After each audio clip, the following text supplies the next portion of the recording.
Hi there, I'm Stan Want of Cape Town, South Africa.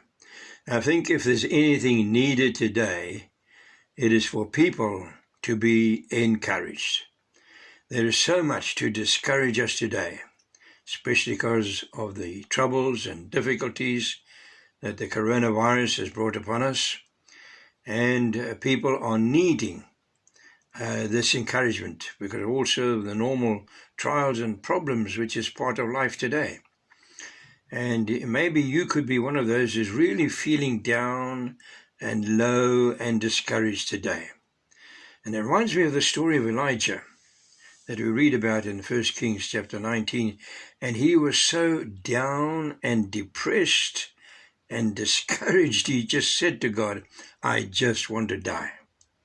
But God had a plan as to how he could be encouraged and revitalized. So he told Elijah to meet him at Mount Horeb. So Elijah travels to Mount Horeb and he goes up into the mountain, he goes into a cave.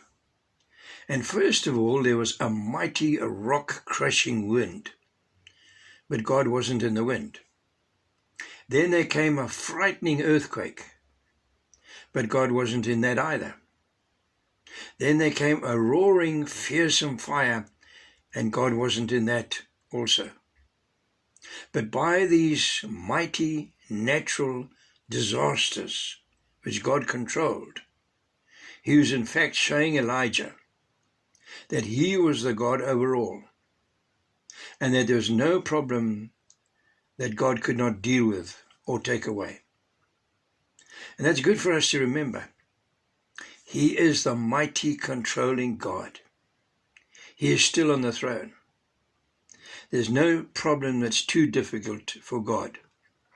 Then Elijah heard a still, small voice like a whisper, and it was God speaking to him.